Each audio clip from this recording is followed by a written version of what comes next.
जय सिया राम।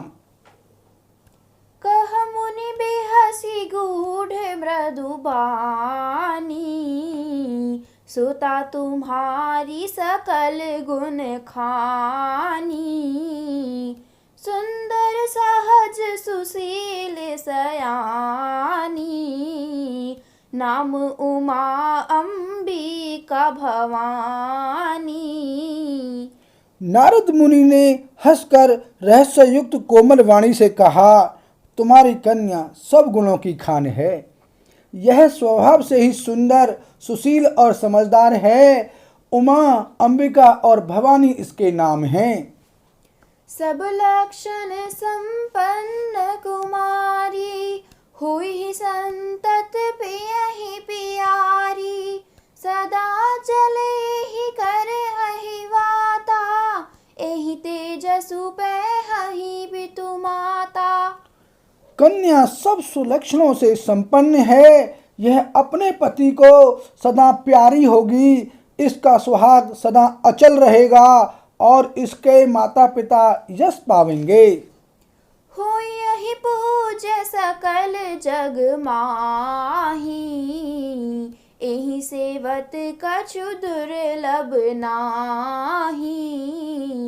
एहि कर नाम सुमेरि संसारा, त्रिय चढ़ियाहि पेति व्रत असिधारा।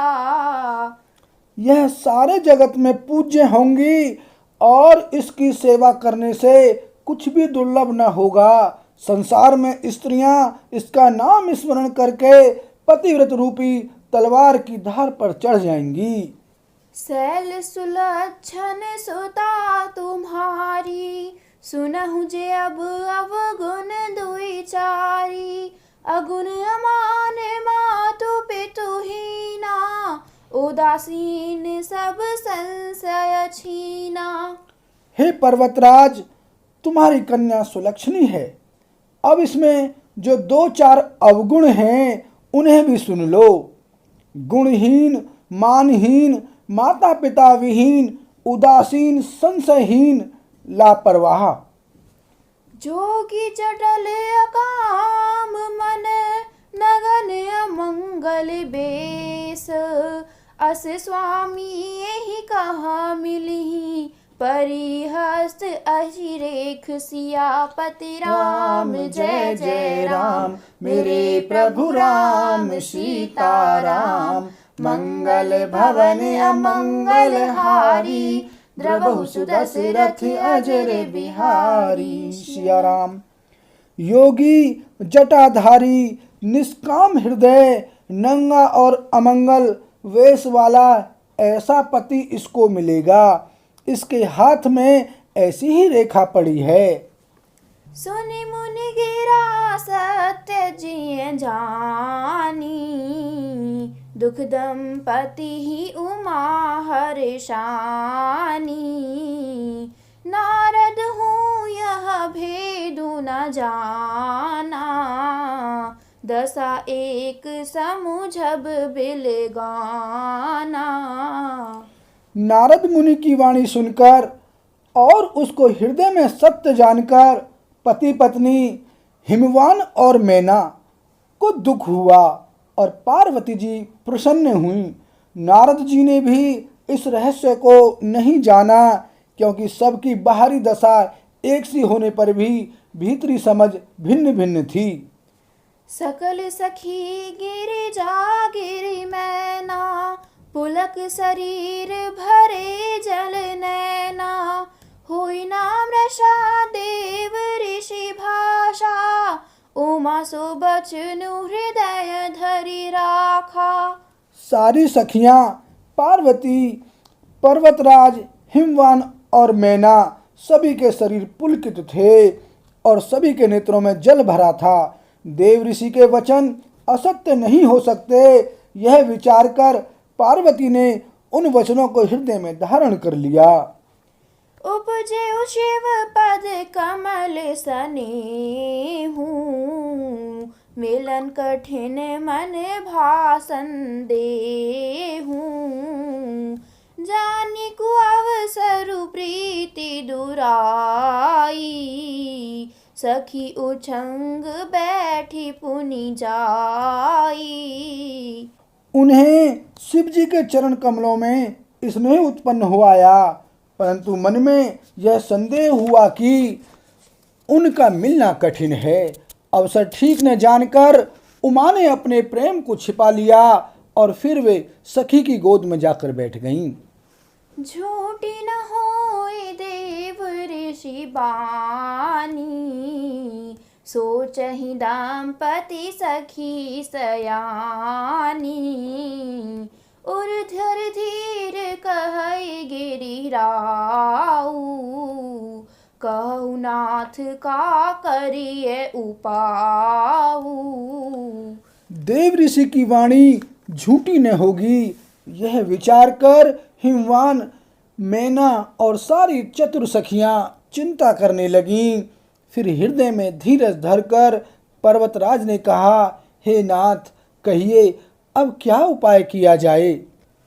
कह मुनीश हिमवंत सुनो, जो विधि लिखा लीलार। देव धनुज नर नाग मुनि, को न मेट निहार। सियापति राम जय जय राम, मेरे प्रभु राम सीताराम। मंगल भवन अमंगल हारी, द्रवहु सुदशरथ अजर बिहारी। सिया राम। मुनीश्वर ने कहा, हे हिमवान सुनो, विधाता ने ललाट पर जो कुछ लिख दिया है उसको देवता, दानव, मनुष्य, नाग और मुनि कोई भी नहीं मिटा सकते। तदपि एक मैं कहूँ पाई, होई करे जो देव सहाय। जस बरु मैं भरने तुम पाही, मिलहि उमहि तस संशय नाही। तो भी एक उपाय मैं बताता हूँ, यदि देव सहायता करें तो वह सिद्ध हो सकता है। उमा को वर तो निसंदेह वैसा ही मिलेगा जैसा मैंने तुम्हारे सामने वर्णन किया है। जे जे बर के दोष बखाने, ते सब शिव पाही मैं अनुमाने। जो विबाहु शंकर सन होई, दोष गुण सम कह सब कोई। परंतु मैंने वर के जो जो दोष बतलाए हैं, मेरे अनुमान से वे सभी शिवजी में हैं। यदि शिवजी के साथ विवाह हो जाए तो दोषों को भी सब लोग गुणों के समान ही कहेंगे। जो ही सेज सयन हरि करही, बुध कछु तिन्ह कर दोष न धरही। भानु कृसानु सर्व रस खाही, तिन कह मंद कहत को नाही। जैसे विष्णु भगवान शेषनाग की सैया पर सोते हैं तो भी पंडित लोग उनको कोई दोष नहीं लगाते। सूर्य और अग्निदेव अच्छे बुरे सभी रसों का भक्षण करते हैं, परंतु उनको कोई बुरा नहीं कहता। शुभ और अशुभ सलिल सब बहाई, सुरसरी को अपूनित ना कहाई। समरथ कछु नहीं दोष गोसाई, रवि पावक सुरसरी की नाई। गंगा जी में शुभ और अशुभ सभी जल बहता है, पर कोई उन्हें अपवित्र नहीं कहता। सूर्य, अग्नि और गंगा जी की भांति समर्थकों को कुछ दोष नहीं लगता। जो अस ही सीसा करही, नर जड़ विवेक अभिमान। परहि कलप भरी नरक महु, जीव की ईश समान। सियापति राम जय जय राम, मेरे प्रभु राम सीताराम। मंगल भवन अमंगल हारी, द्रवहु सुदशरथ अजर बिहारी। सिया राम। यदि मूर्ख मनुष्य ज्ञान के अभिमान से इस प्रकार होड़ करते हैं तो वे कल्प भर के लिए नरक में पड़ते हैं। भला कहीं जीव भी ईश्वर के समान सर्वथा स्वतंत्र हो सकता है? बोल सियावर रामचंद्र की जय।